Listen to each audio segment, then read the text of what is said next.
Hello, hello, hello, and welcome to another episode of Keep It Moving Podcast. I am your host, Novelty, and joining me as always is Michael. Is Michael? What's going on? What is that all about? I don't know. Michael Jackson on the brain, I guess. Okay. We don't look nothing alike. I know. And that's all I'm going to say. But I might be. What it do? Don't be trying to shortchange me. I wasn't trying Switch to it up. change you. I'm trying to switch it up. Oh. It's just you. Ain't no just you. I'm the man. You better ask. Like I said, it's just you. What's going on? Not much. What's going on with you? Same old. Anything fun? Been out the house? Nope. I've been to work. I did go visit Granny. She's doing fine. Other than that, I just been relaxing, enjoying my time. I've had a little bit of time off social media, but I feel like Instagram. I deactivated my Facebook page for like 2 weeks or something like that. But Instagram is like the exact same thing to me. Everything is the exact same thing to me. So I just had to put my phone down, and I actually started reading. What'd you read? I started on, what's her name? Jennifer Lewis's Mother of Black Hollywood. I think that's the name of it. Is it good? So far it is, yeah. But for some reason, like as I'm reading it, maybe because I don't read that often, and I haven't read in a long time, and it's not something that I like, it kind of seems like when she's telling her stories, they seem to be one story will lead into another story, and it's kind of hard to follow at times, but it's definitely interesting and entertaining because it's Jennifer Lewis. Right. But some of the stories are out there. I mean, it's really good. I'm only 27% done. I know because I'm reading it on my Kindle, and it tells you your progress. But I was proud of myself. My brother was playing a video game. I just sat there, focused, and started reading. I said, look at you growing up. I'm growing up. Wow. Yeah, you going to the doctor. You read the book. I'm so proud of you. I sound so special in elementary. You're going to the doctor. No, you're reading the book. But I also downloaded some other books. Did I tell you I was reading Bobby Brown's book too? I don't know if you told me you were reading it. Yeah, I started that. Well, I stared that one a couple months ago. I assume this I'm is only the like new halfway. Every little step I take or something like that. Didn't you say you read it? No, I haven't read either one of them. He got multiple. Yeah, he did one years ago. And I have a copy of it because my sister sent it to me. I'm in the credits.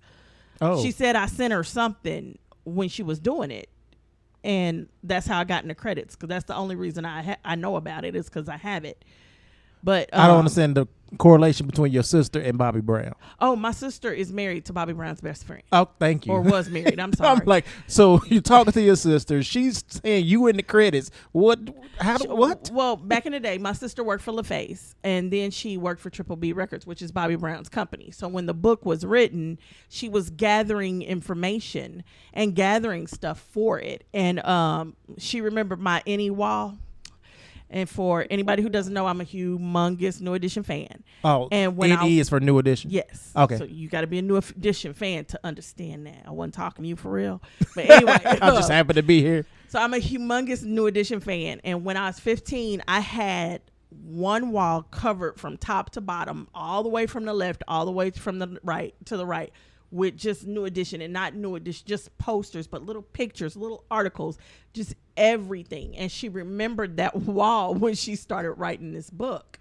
And she called me and asked me for stuff. So she was writing the book. She was helping write. Okay. So so I sent her some stuff. And next thing I knew, I had a copy of it. And she was like, take a look at the jacket. You in the credits. Oh. I was like, oh. So I mean, did you feel special? Yeah, back then, of course, because I couldn't have been no more. When she wrote this, I was probably 19, 20 years old, still a huge New Edition fan. I was excited. Now I could care less. But yeah, then. I don't recall seeing you don't have a New Edition wall anymore, right? No, my mommy made me take it down. Your mom made you grow up? Yeah, she was like, God damn it, get that shit off my wall. And that was the end of my New Edition wall. But I took it all and put it in a scrapbook, so I can show you the scrapbook. That's okay. See, I didn't think you cared. That's why it wasn't none of your business. I wasn't talking to you. Anywho.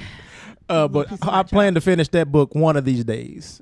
This is the one where he's talking about having sex with ghosts. Yeah. Yeah, Okay. And that was the reason. That was one of the reasons I actually got it, because I want to see how this ghost came about. Like, that came about because he was high. You think so? As Don't act like ghosts don't visit you.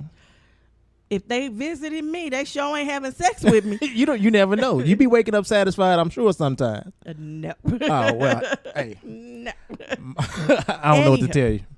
Well, my great aunt had a birthday today. Mm-hmm. So I came from her house to here. And, of course, outside. Yeah, I'm glad to hear that, because the last time we did the show, you came from a funeral to here. And now it's a happier occasion. I'm glad to hear that. So, of course, barbecue outside. It's the middle of the summer, but, it's like 90 degrees. I saw a meme on Facebook today. Nintendo backed Mario Brothers when he was fighting the sun. I guess the sun's beaming down on him. He's fighting the sun, trying to beat the sun. I guess I didn't play Nintendo or Super Mario Brothers, so I don't know. But they said this is what it feels like in Missouri right now because it's so hot. Yeah, it's been hot the past couple days. Yeah, and I'm one of those females. I don't sweat on my brow. I sweat in between my legs and up under my boobs. So the worst place. You must be one of those shavers. Anywho, I'm so nasty. You just took me to a whole other place. Worst places to sweat? No, because it's my thighs that are sweating. Jackwad. I'm just asking. Anywho. It's the worst places to sweat, so you got water just dribbling down your leg. It's like, really, it looks like I'm peeing on myself. And you're wearing like a little skirt, whatever this is. And I have to, just because I'm so hot. If I don't, my pants are soaking wet. You should wear jogging pants. Soaking wet. Okay. Everything's just soaking wet. So, are you wearing underwear? Of course. I don't know. That sounds like a symptom of someone not wearing underwear. I always wear underwear unless I'm at home. Okay. Okay. So my chair you sitting on is safe. Really? Yes. No. My stuff is safe from your chair. Listen to you. I don't know who you done had this chair. Listen. Anywho, so but yeah, went over there and she did a barbecue. She had like $300 pinned to her blouse. Mm-hmm. In cash. I'm like, you really walking around with this money and somebody gonna pop you on the head and it might be me. You said it's your great aunt? My great aunt. And you're gonna take the money from her. She's a little tiny woman. But times is hard, hey. What's she gonna do with $300? And that's what I asked her. I said, what you gonna do with all that money? She said, pay my water bill, my light bill. All right. Okay, well I can't take your money. She's still paying bills? Ain't nobody paying her bills for her? Well, she used to have somebody that used to pay her bills for her, but they in a scuffle right now. Oh, okay. So they'll be over it eventually. Right. Because old people, that's just what they do. What, fight? Yeah. Well, they break up to make up. They make up. I mean, come on now. My little cousin did tell me though. She comes by and she's like, "Okay, I'm ready for all these old people to go home. Ain't it past their bedtime?" Oh Lord. I'm like, okay, but it's her party. These her old friends. She's like, I know. I wish they all go home. That's so wrong. So, anywho, but nothing else. As we discussed, we didn't discuss with the people, but I talk about you being home all the time. We discussed that I still ain't put 3,000 miles on my car in over a year. So, but did you go and get the oil change though? No, I was gonna do it yesterday. Never made it out the house. Okay. So one of these days I'm gonna go up there to get the oil change because I do need to get it changed either way. But yeah, I don't go nowhere either. So you can't really talk about me. That's what you're trying to get to? That's what I'm trying to say, but it's hard for me to say. But I don't go anywhere for a reason. You don't go anywhere just because you don't want to do nothing. Yeah, I'm doing exactly what I want to do. I'm working. Okay, working from home. Yeah, I'll give you that. But you're also older, so you just don't go places. We can blame your age. You can say, you can say something. You about to get cussed out. Anyway. Anywho, so you got a bae for me? I do not. We talked about this before the show. Oh, I thought this is our baeless month. Clearly, this has clearly been our everything list month. Yeah, because we really haven't been talking about, especially politics, a lot. Well, it's like I haven't been wanting to talk about it. It's so depressing. It's so upsetting. I think that's it. I'm just kind of over it because all the stuff you were telling me about and all the things I looked on the internet, on Instagram today, all the stories, I'm like, just shoot them. I'm not everybody. Just shoot them. I'm over everybody. I'm hating everybody. And I don't like feeling like that, which is one of the reasons I've unplugged for, as much as I could. But like I said, Instagram is Facebook. So I'm still seeing the same old bull crap. and it's everywhere. I've gotten to the point where it's not that I'm over it. It's nothing I can do about it by myself. Right. And I am so, what I'm over is the excuse for not getting up and going to vote. The excuse for just sitting there and looking at the world. This is how they always treat black people. We ain't got no voice. We don't have this. I'm tired of the excuses. I'm tired of everybody coming up with everything but taking the 15 to 20 minutes it takes to put your butt in your car, go down here and go cast your vote. Mm-hmm.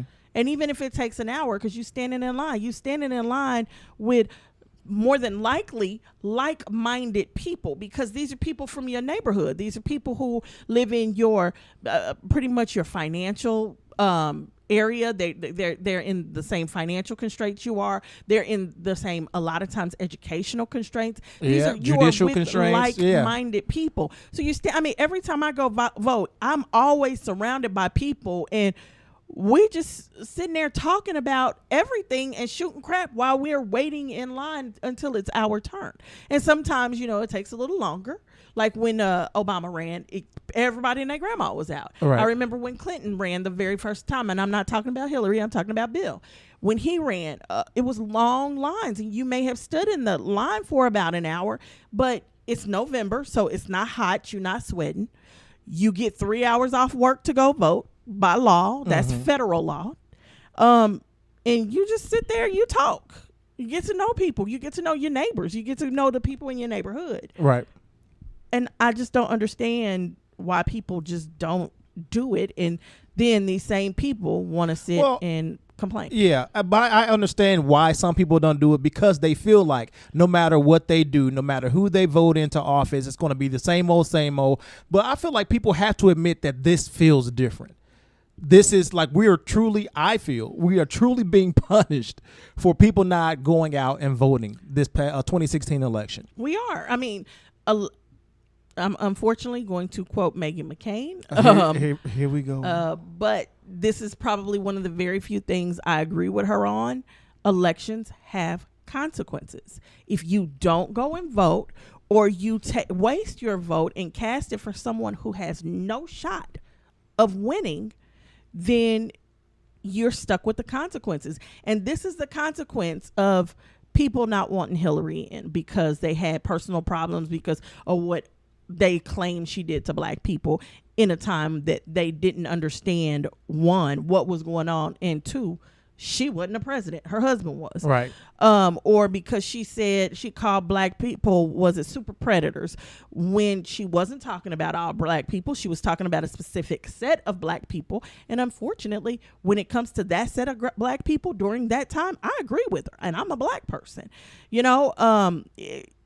or just because one is they wanted to change. They wanted something different, because if you look at it, since Bill Clinton ran back in, 1990, 89 when he first ran, something like that, it's either been a Clinton or a Bush on every single ticket since then. And I can understand saying, okay, I want to change and I want something new. Okay, then maybe you should have took your butt out to the primaries and voted for Bernie. Right. And you would have had something different. But once Bernie lost, it is no way we should not have rallied around her, because what we lost in the long run is now 2 Supreme Court seats. And a Supreme Court seat is not, this is not like, okay, the president's in office, we can vote him out in 4 years. This is not like, okay, we put the wrong set of senators in office, we can vote them out in 4 years. A Supreme Court seat does not get put in by our vote. We do not have any vote on it whatsoever, and they sit for a lifetime. The only thing that can get a Supreme Court justice off out of the seat is an impeachment.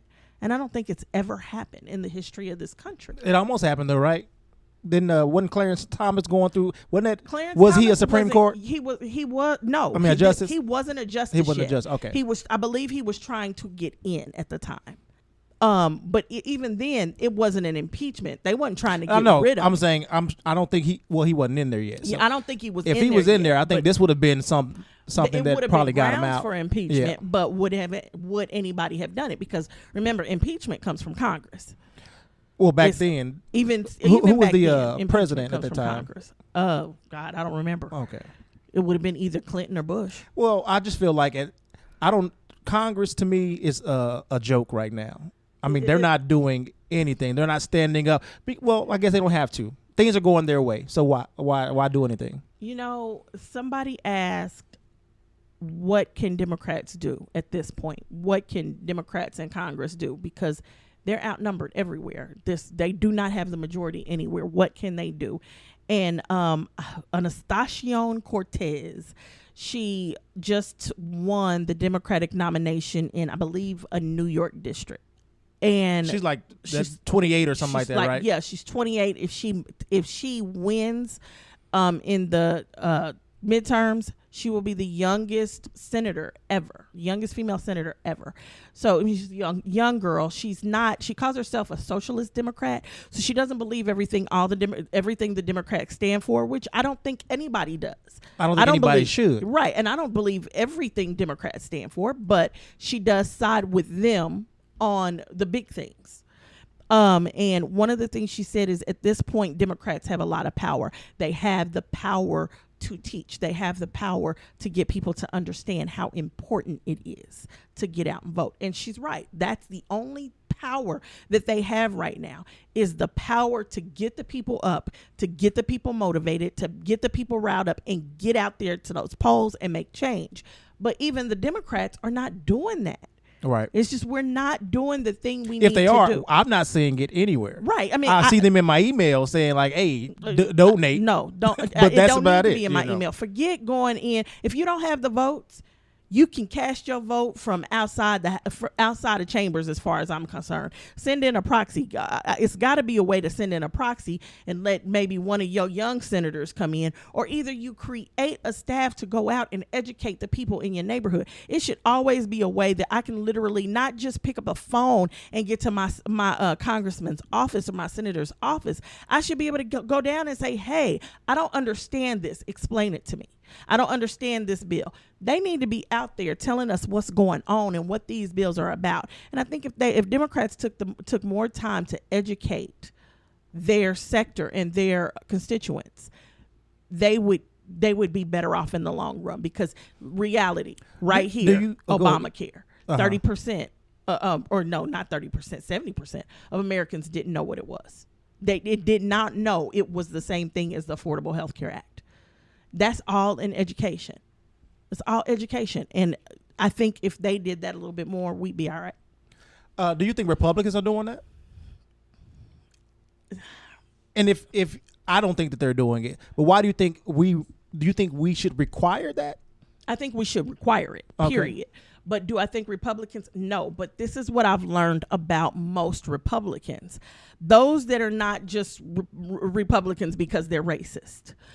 Republicans actually talk to their children about politics. It's passed on. They sit at the family dinner table from the time their kids are young, and they talk about the presidents. They talk about senators. They talk about how money works. They have different conversations than we do.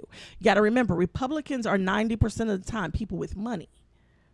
Okay? Mm-hmm. Outside of those racist Republicans, these are people who have money, because Republicans stand for businesses controlling their own interest and things like that. So they talk to their families and their children, and they have these conversations wherein, I mean, think about it. How many times did you sit down to a dinner table and hear your family talking about politics? Only when Barack Obama was running. Right.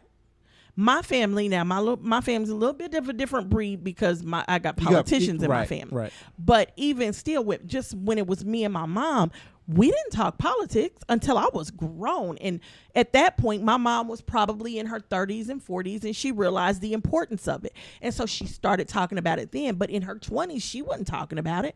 In her early 30s, she wasn't talking about it. My aunts weren't talking about it. Just the political side of my family was talking about it. You know, it's just something we don't do. And it's part of an education that I don't want to say white people and black people, because it's really not about white and black. Right. It is about status and class. And if we all, honestly, all these racist white people, or all these white people who are sitting here saying, well, why do people keep saying I got privilege when I don't have nothing? I'm poor. I don't have an education. I don't have this. I don't have that. If we'd stop looking at color for 1 minute, we would realize that status is what it is more so than color. We have more in common with a lot of people who call themselves voting for Trump because they wanted things to change than we do with anybody else, because we're all in the same class sector.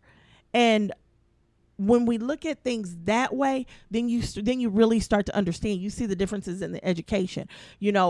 People with money, they have education to go out and send their kids to the best schools, and we are stuck with public school teachers and a government that doesn't care about the education that they get, and teachers that are underpaid and overworked. Classes are too big, kids are too loud and noisy, parents that don't discipline, and this is where we have to send our children to school while they go out to these rich schools and they got the best tutors and the best this and the best that. We get a different education, and we're the ones that have to make that change. We can't expect government. That's where we can't expect the government to go in and do, because we the ones that gotta, when that teacher calls and says little Bobby Joe is acting up in school, we the ones gotta get in our car, go down there, and stop getting down there being mad at the teacher because she called us out of work. Instead, get down there, figure out what's going on with him, and beat his butt and make him do what he needs to do. We've got to instill the importance of an education in our children. Right. You can't expect the government to instill that into your children. Because they don't care. And the parents that do care aren't probably using public school. Right. Well, I won't say that, because I feel like there's a lot of people that are using public schools, and the parents still want you to know that, education is important. They go down there and they go over the homework with the kids. Like, there are parents out there that actually do care. But when you are dealing with a system like how, especially our education system is right now, where you got the Secretary of Education who would rather fund private schools than public schools, when the public schools are the ones that need it, and you have all these teachers throughout the summer that were, well, it was like last year, they were doing all this protest just to get money to make ends meet, because they're using their own funds to buy textbooks and paper and pens, stuff that should be provided for them so that they could just do their job and teach. Well, and I mean, you're right when it comes to parents. Like, my mom was one of those that cared. So I was in a public school. I didn't have a choice. She didn't have money to send me to a private school, but she was a teacher as well. So teachers had a direct phone number to her. She'd call them back. She came to every parent teachers conference. When it came to homework, I came home. First thing you did was your homework. You didn't turn on the TV. You didn't go outside and play. You didn't do nothing until homework was done and checked by her. Mm-hmm. Because she was a teacher, she could actually check it. And because she was a math and science teacher, it was very little that I could bring to my mom that she didn't understand. Now, my mama can't spell worth of nothing. Okay, it should be the first person to tell you, I'm a math and a science teacher. I don't know nothing about spelling. So she couldn't help me when it came to English, but she knew that, hey, if you need some help, I'm going to get you a tutor. Right. We can find you a tutor. We'll just go to the school and see if the teacher's got a little extra time, or if the teacher has a student in the class that has a little time and that can help you. So she did those utilizing things. The resources.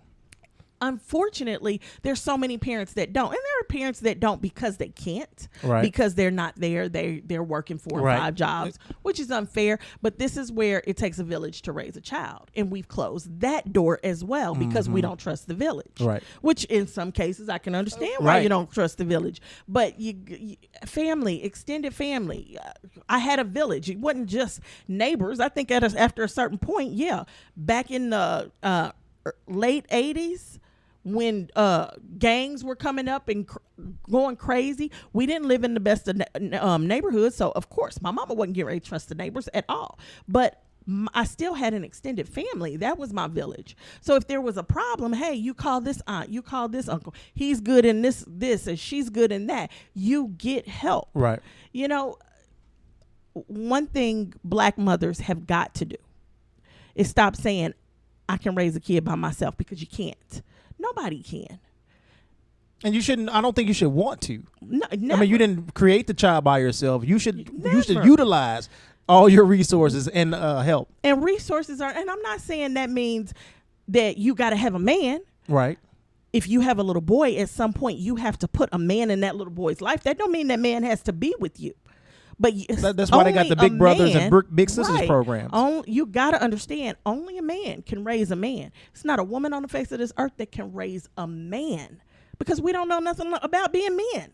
And it's not a man on the face of this earth that can raise a woman. You don't know nothing about what she's going through. At some point, you have to put that child's sex in their face and give that child somebody they can talk to. And then also accept the fact that raising kids was never something meant to be done alone. That's why you have grandparents. That's why you have uncles and aunts. And if you don't have any that you depend on, you can depend on, you got friends. Everybody's got somebody. Hopefully. Well, yeah, you're right about that, especially nowadays. But if you don't have somebody, and you have a kid, you gotta do your best to get somebody that you can trust. And I'm not saying don't just run out to every old Tom and Harry on the street talking about, hey, come over here and help me. Right. No, you gotta be very selective, but you've gotta open your door. You've gotta open your door as well, but you gotta watch who you letting in it. And remember, little girls pick up on things that they mamas doing. So if you sitting there making duck faces into your phone all the time, posting them on social media, sexting all the time, your daughter is going to pick this up. Even if you think you're doing it behind her back, you not. Yeah, they watching. I seen all kind of stuff. I can tell you just about everything my mama was doing, because I overheard something or I saw something, and you look like you were nosy back in the day. No, I wasn't nosy. I was a tattletale. My sisters. You would have had to see to tell. No, my sisters were nosy, and then some things that now I can tell you, my mama has not always been a good person. She ain't always been a saint. Put it that way. My mama been known to smoke a little, something, and I ain't never liked smoke. Period. So I remember going and getting her stash and flushing it down the toilet stool. That I did do. So you were the police back in the day. Oh, yeah. That I only did it once, and I don't know if I've ever told my mama to this day what I did. So she thought it just came up missing. Yeah, she just thought it was missing. But you were I remember her out for looking for it, and I didn't say nothing. But, I still saw things, and it's like you can't hide everything. And I remember over here and coming in the house, I wasn't trying to be nosy. I was just coming in the house, and my mom and her sisters were all talking about something, and I overheard it. And I just never said anything. It was a conversation I knew I wasn't supposed to be into, but I overheard it. And I was like, okay. And then I had two sisters that would go to the door and listen. Mm-hmm.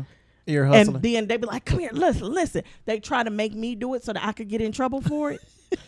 Were they getting in trouble for it? No, they were going to make me do it and make them bust me doing it all by myself, trying to make me get in trouble. But I would always say, I'm going to tell. So, I was always telling. I can see that too. I was a tattletale, I ain't gonna lie. But my point being is, you can't do it by yourself. Not and raise that well-rounded person that you're wanting to raise.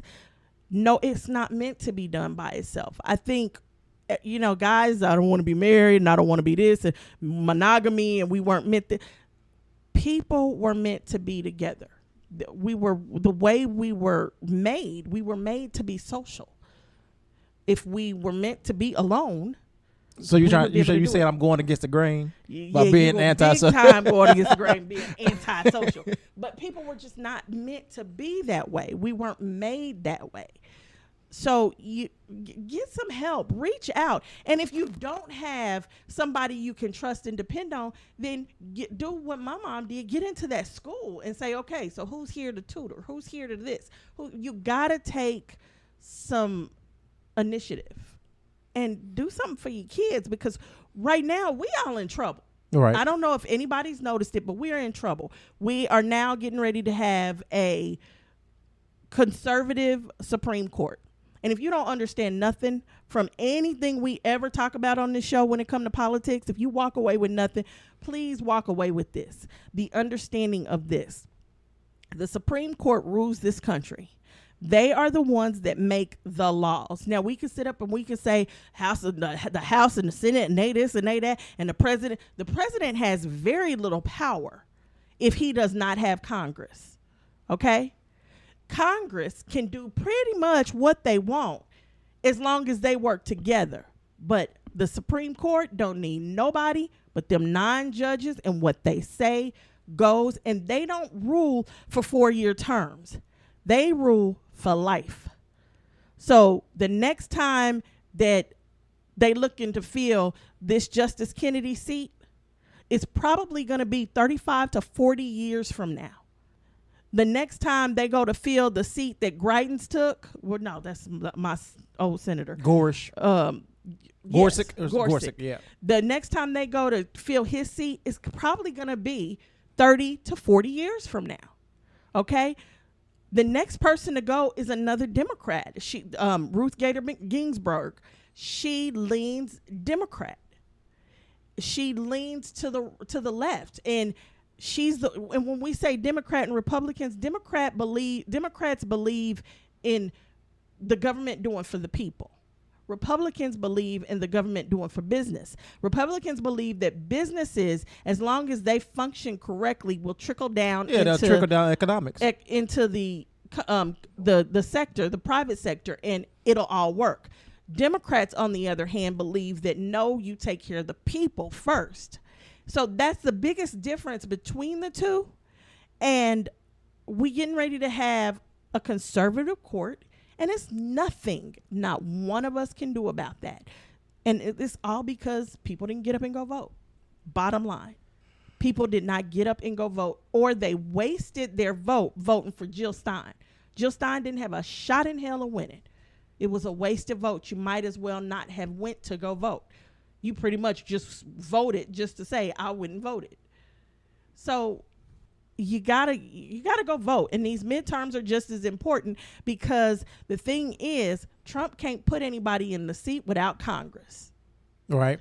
Congress has to approve. Oh, they're going to rush this one. Oh, yeah. They're going to rush this one in. But Ruth Bader Ginsburg, that'll give them 6 on that side instead of just 5. So she may come out before his term is up, or something could happen to her. I mean, the woman's got to be 89 years old. Yeah.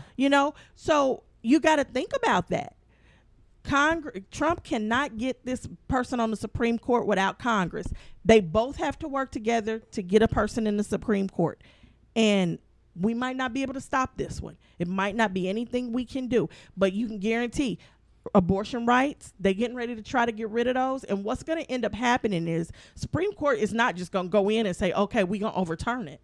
What's going to happen is states are going to start changing their laws, and people are going to start fighting it all the way to the Supreme Court. And then when it hits the Supreme Court, that's when it could be possibly overturned. And you're talking about everybody's upset about these babies being separated from their parents. This is a Supreme Court that might just say, hey, we don't care. So all of the things that upset you, and then all of these black men getting shot down by these white cops, and nothing happening, and the government not doing anything about it. Remember, it is not Congress. It is not the president who has the final say here. It is the Supreme Court. And we know the Justice Department is not going to do any type of investigation. It's just, it's a terrible time right it's a now. Terrible time. And I'm tired of hearing, this is not America. Yes, it is. Americans have been taking children from their parents since the slaves were brought over here. That's the very first thing they did with us. Separated families. So is this nothing new? It's nothing new. If you really look at the history of this country, and that's part of the problem. We've rewritten history so many times that we've not told the truth, and everybody thinks, this is new. No, this is not new. This is the history of this country. This is white racists trying to make their last stand to not let minorities take over this country.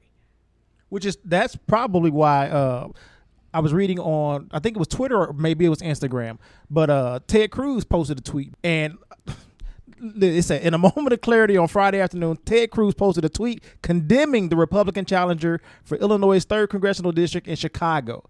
Jones, who has ties to Nazism since the 1970s and whose website includes a section called Holocaust, ran uncontested for the Republican spot in the upcoming November election. So another reason that people need to go out and vote. But Cruz said this is horrific. It is. Avowed Nazi running for Congress. To the good people of Illinois, you have two reasonable choices: write in another candidate, which that's not going to stop this person from getting in, or vote for the Democrat. This bigoted fool should receive 0 votes. Now, it's kind of surprising coming from Ted Cruz, but right. I'm sure this guy isn't the only person. Maybe he's the outspoken person that's claiming, Nazism, but we know good and hell well the fact that these Republicans aren't doing anything in Congress, and seeing what Donald Trump's doing, seeing how he's behaving, seeing, what he's saying and being silent about it. That to me, your silence is support. Right. And that's just it. Their silence is support, and they need to stop. If they would just start speaking up, it would be a lot better. But they are to their own agenda. They seeing, okay, in the little bit of time he got here, let's make these changes. And if you look at Congress.gov, if you go in and look at these bills that have been passed, all under all of this mess that's going on, all kind of stuff is getting passed, and their agenda is being moved forward, and it's all happening with this fool in office. So they're not saying anything. Oh no, we need to keep him in office. And then they're also going to need his support in order to stay in office, because they know he got some fools that are diehard. They will go out and vote. And they're going to need those people to show up at the polls for them. It is 3 Democrats right now that are up for election in districts that he won, and he is on them right now, trying to basically force them to vote with him for the Supreme Court justice, so that the Republicans can win and do what they want to do. I don't know. It's gonna be an interesting summer. It's gonna be an interesting. And none of this shit's been interesting since he's been campaigning. None of this shit's been interesting. It's sad. It's a headache. It's really sad, and watching the fact that nobody seems to care, and that's what really bothers me. It's like, you almost get to the point where you almost can't care anymore. You get tired of caring about this shit. I don't care I don't care what happens on a daily basis. All I care is what happens in those midterms. If we get to those midterms and these Republicans still come out on top in these midterms, then you don't care. You don't care where your life is going. You don't care. And if you don't care, because that was your opportunity to show that you cared and actually do something about it. So, I mean, honestly, I hope this Estacion Cortez, I hope she wins. And that's her whole last name. I don't know what her first name is. But I do hope she wins her sector, because she's a breath of fresh air. She seems fired up. And that's what we need in the Democratic Party. People that are fired up and ready to combat this divisiveness, this racism that's going on, and then make some changes. It's time to make real change. But it starts with us. There you go. It starts with us going to the polls. So please go to the polls. But anyway, this show, I wanted to focus on something different. We although got kind of sidetracked there. But I've been posting videos on Facebook because they've been kind of funny. And one, I thought I posted it, but when we went back and looked for it, we can't find it. So we'll have to post it. But it's of a man who had a little road rage. And so... Do you feel like you have road... I know you can't drive, but do you feel like you have road rage? Okay, screw you, I can. I ain't going to never forget when you almost hit that boy on that bike. I did not hit that boy on that I will never forget that. I got it on video, too. I should pull that video out. Anyway, and everybody going to see that little man look scared for his life. I was scared for my life, and then I was in the back seat. Anywho, but go ahead. I'm sorry. But, yes, I do. I can't have road rage, but never to the point of where I'm gonna get out my car and confront somebody, hurt somebody. I cuss you out from the safety of my car 9 times out of 10 behind your back where you can't see me, because I don't know what you got in your car. So yeah, I'm a little road rage punk, if you want to call it that.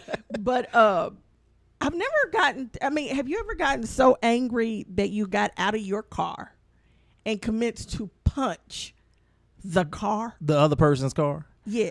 I don't know if I've ever gotten angry enough to actually. Like, I don't even I might say a cuss word or something like that, but I'm usually on the far right hand driving, like an old man. Driving safely. Like an old man. Driving defensively. Like an old man. I mean, so I don't really get into road rage situations. I'm definitely not going to get out my car. Like, you have to try to run me off the road for me to then chase you down, get out. And at that point, I'm not trying to fight your car.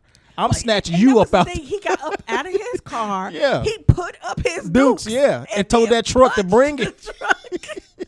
And then as the man who was driving the truck decided, okay, I'm just gonna back up and pull off. He starts to head back to his car, it looks like, and then he turns around and he runs to the truck and just jumps on it. It's Yeah. like, what the hell? Well, he was trying to tackle the car. Chest bumped it or something. I'm Yeah. like, are you kidding me? Because he meant business. So he had to let the driver know, and the truck, he means business, and he ain't about no games. But now you can't do stuff like that, especially nowadays when everybody seems to be strapped. Everybody is angry. You can't be doing stuff. Like one of my coworkers, I may have even told this story, but one of my coworkers, he's bad. He has road rage. One time he said he was driving. I don't know what happened, but evidently he got upset with the driver in a car next to his, and it was the gentleman and his son. And for like 20 blocks, they both followed each other. Were riding side by side, cussing at each other through the window. He's calling the man all kinds of names and just it was ridiculous. I'm like, you are a grown ass man. Like for what? At some point you just give up. But no, he was determined to get the last word, and it ain't nobody gonna pull over and do nothing. So why are we like? It's just stupid. Yeah, I don't know. Well, I guess sometimes people do pull over, and you get your truck beat up. It's like, okay. So another video I posted, and I got a lot of feelings that I'm having about this video. It's of a man in Walmart, and he's walking down, the aisle, and all of a sudden fireworks go off, and he just turns around and comes on back. Somebody's kids or somebody does set off some fireworks in the middle of a Walmart. Mm-hmm. And my first thought is, how you know Walmart didn't do it? Yeah, no. Once I saw the smoke, and it seemed like stuff had actually caught on fire. I'm like, I don't know if that display was supposed to do that. No. And then does Walmart even sell fireworks? Walmart so somebody sells came them in outside. They don't sell them inside. Oh, okay. Somebody came in with Walmart fireworks. Walmart sells them. Walmart allows people to put up them, them firework tents. Oh, do they? Yeah. Okay. Outside in a parking lot. I didn't know Walmart did that though. Well, the one by my house did last year. I haven't seen any of this. You may not want to go. You may not want, because I've been seeing this video. I've been seeing this video circulating for a while, so people might be, sending signals. Yeah.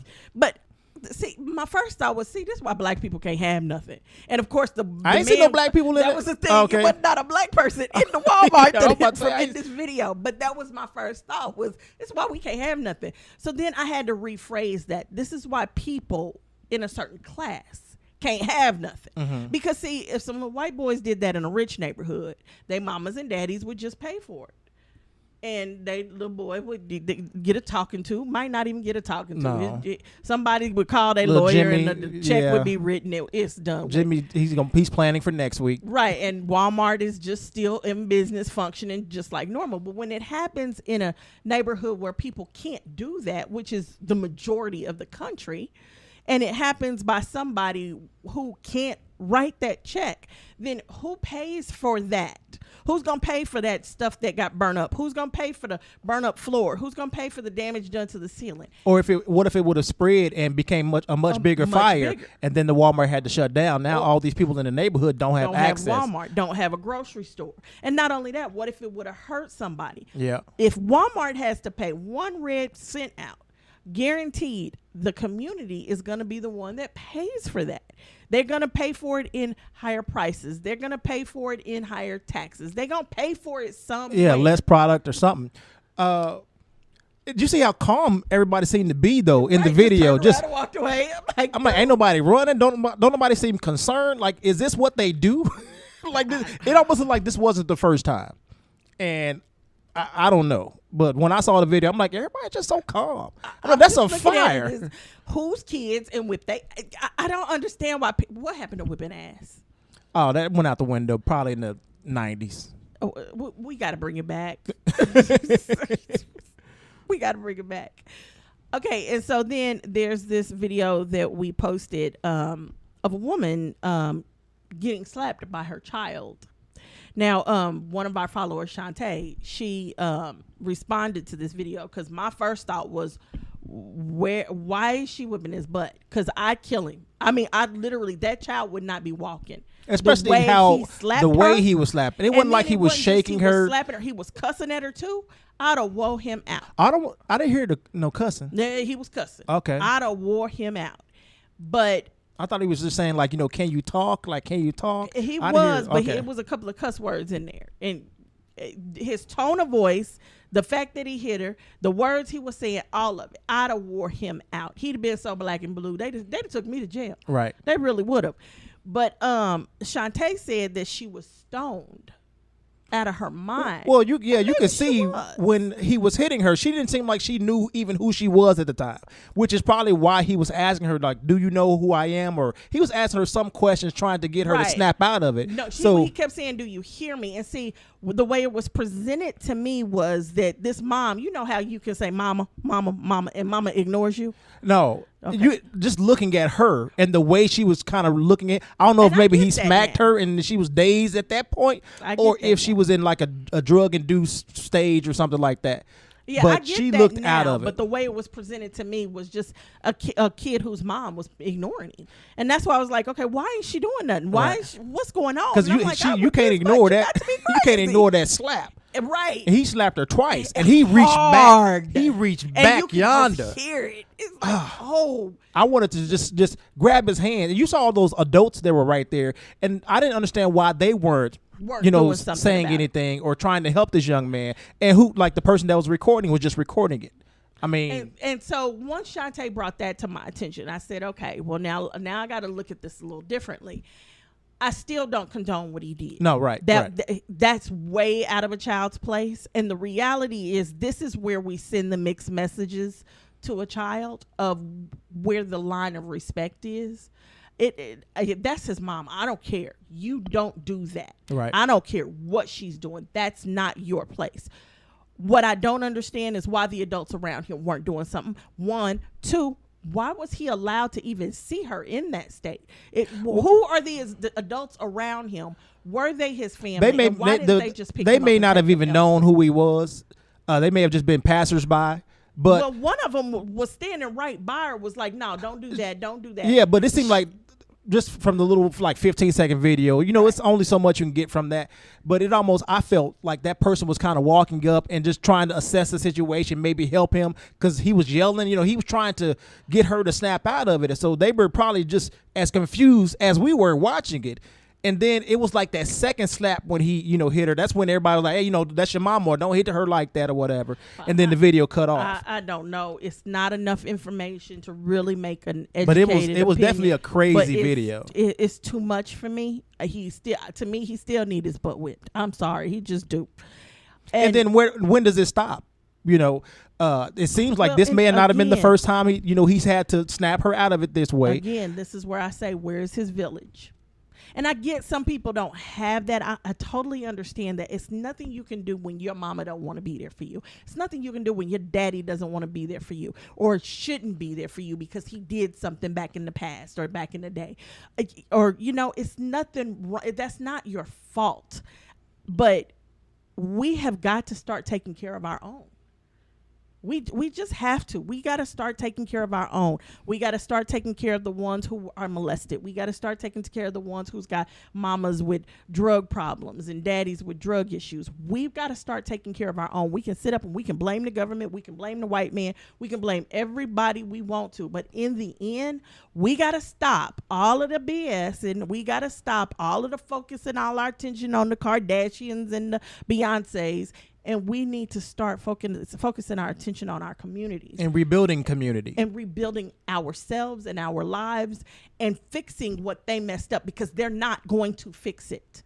Period. It doesn't matter who you put in the seat. It's not their problem. It don't matter who you put in Congress. They are not going to fix our problem because they don't understand our problem. And that's the one thing I've really learned from this election. They don't get our problem, no matter who they are. They don't understand our problem because they didn't come from it. They did not come from it. So we have got to be the ones to fix our problems. And if we can't get the government to send in money, we got to figure out how to generate money. Legal ways, people, legal ways. And we know how to generate money legally. Right. We don't need no hustling going on. No.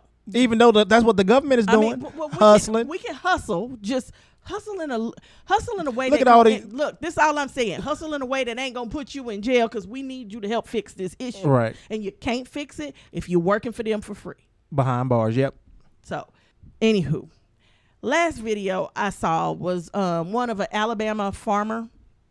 He is a Trump supporter. He says he's a Trump supporter, but this is where he's separates from Trump on this border or this illegal immigrant situation, because illegal immigrants collect his crops. Right. And one day they are his workers. They are his workers. One day he came to work and only 5 people showed up.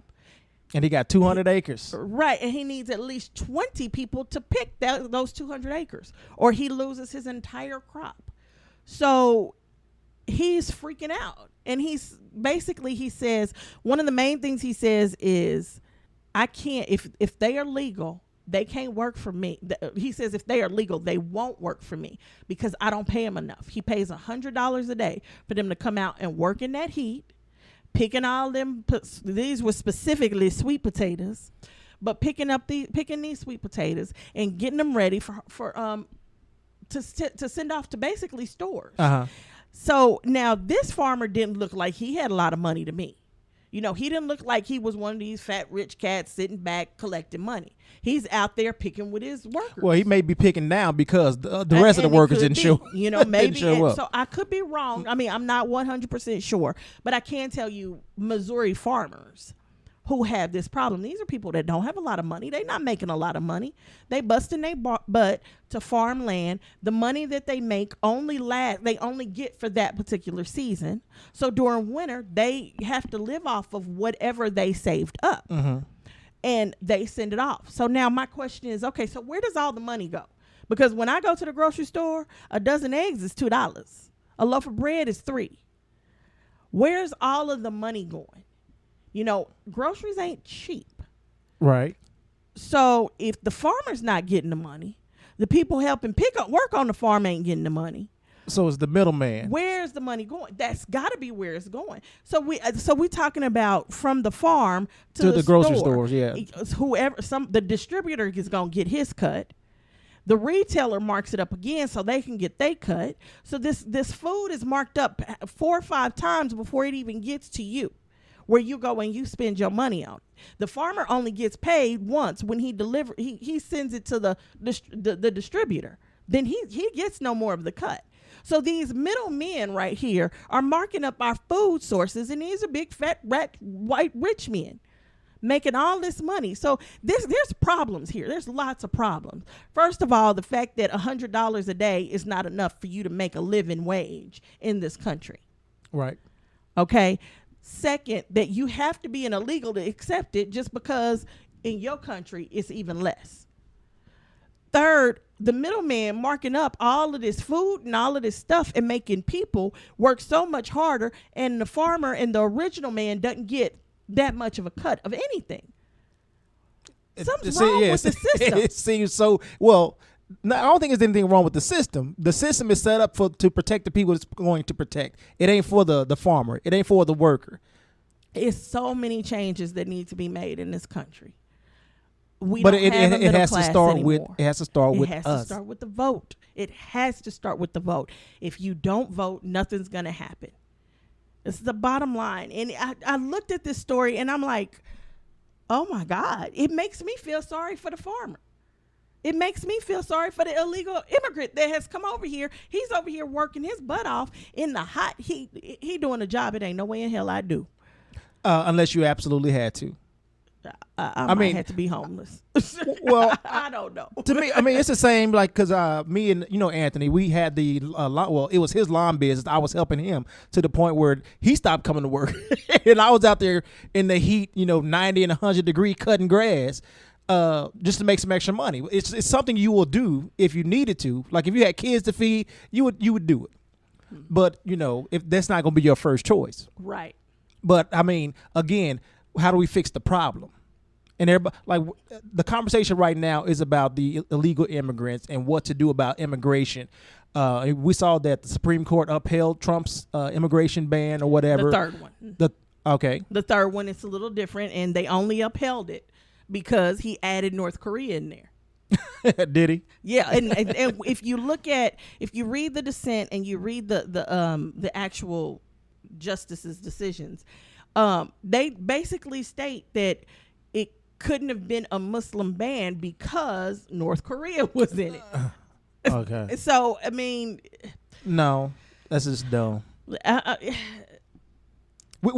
We know what it is. We all know what it is, and we've been knowing what it was. They literally told us what it was. They just found a way to kind of make it a little different, and it still allows them to get in the country. It places a longer hold. It takes them longer than it would have originally taken them, so it's a little different. The third one is a little different. It's still not acceptable in my eyes, but I also believe in give me your poor, give me your sweat. Yeah. I believe in what it says on the Statue of Liberty. I really do. I don't believe in turning people away, especially mothers that are busting their butts to get here to save their children's lives because of gang violence in another country. Right. We can't control what other countries do, but we can't control what we do and how we treat people. I believe but I also believe there has to be a right way to immigrate. Yeah. We can't you can't just walk in the country because then none of us are I don't think you should be jailed for just showing up. You know, when I tell you like this is what I'm coming from or why I'm trying to seek sanctuary here. This is what I should be jailed I was kind of and thinking punished about this, and I was like, okay, so how will we handle it? But then it started to kind of sound like Japanese internment camps. But I don't know too much about the Japanese internment camps. But I think we should build border cities.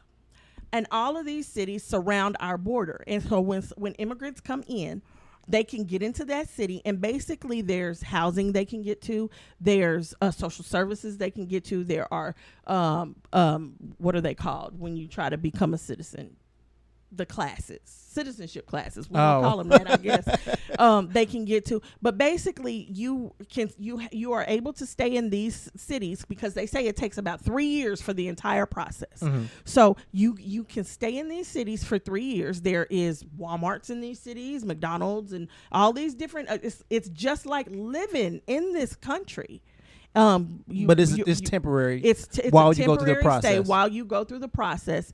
But the reason all of these things are there is one, so you can slowly kind of get used to the way the country works, mm-hmm. Learning how the voting system works. You may not vote, but maybe you vote just for those little towns, for certain things in those little towns, just so you can get used to acclimated the system. To the yeah. And also the Walmarts and the stuff give them jobs to help support themselves while they're here. So that's actually a good idea. So they can, do what we all got to do. And then once that 3-year mark is up and you've got your citizenship, now not only do you have your citizenship, you've got a skill. Because in those little cities, there's straight trade schools, so you can learn a trade. So you've got your citizenship, you've got a skill, and you've got a little bit of money in your pocket. So now you can go into the country and actually be part of the system and get taxed like everybody else. And be a productive member of society. Because I don't have a problem so much with illegal aliens coming over here. The way your tone just changed, you about to tell me of the problem that you have. You're right about to tell. The problem is these people working this little job getting paid $100 a day, they ain't paying taxes. That's all I'm saying. I don't want to pay for it. I want you to pay should your part they of taxes. Should they be paying taxes and they're not even making a livable wage? Yes. Listen to you. You making a wage. That just sound like hate right there. You making a wage. But I mean, that's what I think we should do. And like I said, I don't know what the Japanese internment camps were. I believe they were really harsh. I'm not talking about anything like that. I'm talking about real American cities, just sitting on the outskirts of the country. And this is where people come in. And then once you hit your 3-year mark, you have to move out of that city, but you move into the country, and at that point you can go anywhere you want to go, or you move out of the country if you don't make it through the process. If you don't make it through the process, bye see you later. You didn't want to be here that bad. So that's all I'm saying. That was my idea. I don't know if everybody feels the same way. But to tell people they can't come here because they don't speak the language is I got a problem for me. That's a problem for me, mm-hmm. Because white men, when they came over here, they didn't speak the language either. They changed the language. Yeah, they just came in and did whatever they wanted to do. Telling people go back to their country. It's Indians all across this country going, yeah, y'all go back to y'all's. because everybody here is an immigrant except except Mexicans, because half of this country belonged to Mexico at one point in time, and Native Americans. Everybody else, is an immigrant, except slaves. We weren't immigrants. We didn't ask to be brought over. We were not. Of course, we are not native to this country. We would never say we were, but we not immigrants. It's a different. We gonna have to come up with a different term. I guess the only term we got is we were slaves. Because I could have stayed in Mother Africa for all of this. Right. Maybe we really would have a Wakanda. Right on. I'm done now. Right? Can I scare you for a second? What? Facebook. I'm just Facebook and the data and them selling off your information and all of this crap, and they've been in hot water for a little while. Mm-hmm. It's kind of calmed down right now, but I just came across this article today in The Guardian where Facebook says Facebook has filed to patent a system that can remotely activate the microphone on someone's phone using inaudible signals broadcast from the television. Now, what that means, this is a system where an audio fingerprint embedded in a TV show or an ad is going to tell, like, you won't hear it, as a human, but it will tell your phone, the microphone, to turn on, and it'll start like listening and capturing information about what you're watching and collecting that data.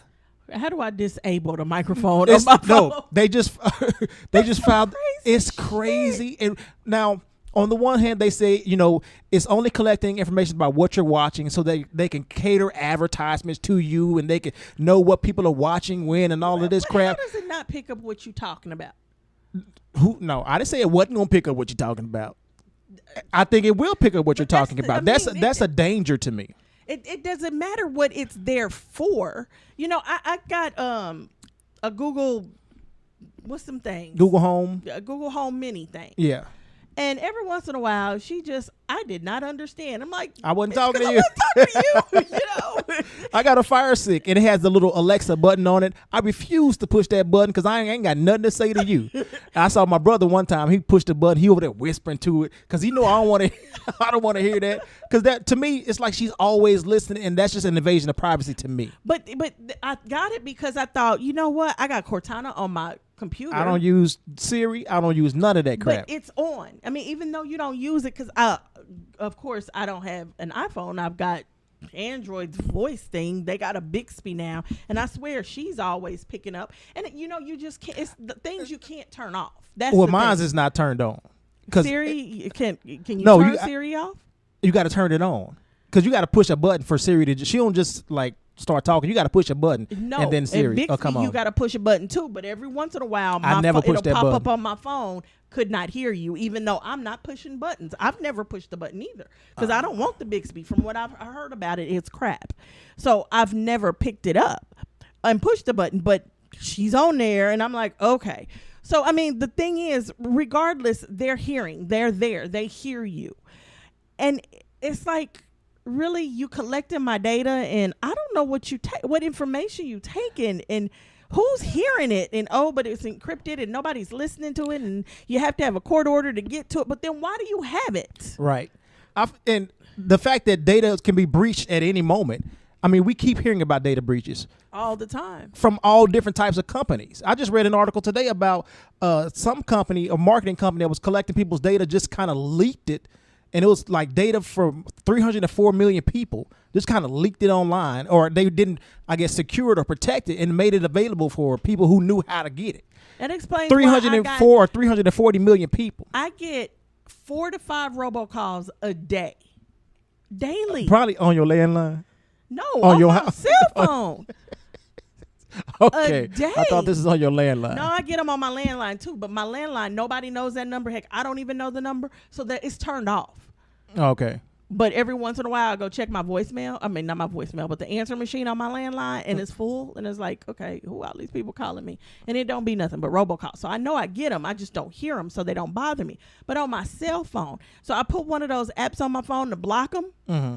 But my phone, when I don't answer it, forwards to my watch. So it blocks them, and then my dang on watch rings all day. And I can't put an app on my watch to make it stop ringing. It's just like all day long. I get 4 to 5 of them daily. And it's like, this is ridiculous. Right. This is ridiculous. And I never answer them, but they keep calling. It's like, answer and see what they want, though. It's a robot call. But see what they're advertising, what they're trying to get you to. I don't give a dang on. Maybe they got a don't call me button. Me to cuss out. Option. No.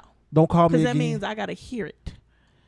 You might even like what you're hearing. No. It may be something about your Democratic Party. No, okay, from here on out, I'm going to set my phone to forward those calls to you. Well, that's fine, because I don't answer the phone anyway. So, and then like I'll call my mom and she won't. I call my mom like one day 4 or 5 times the entire day. I was just calling and she was not answering the phone.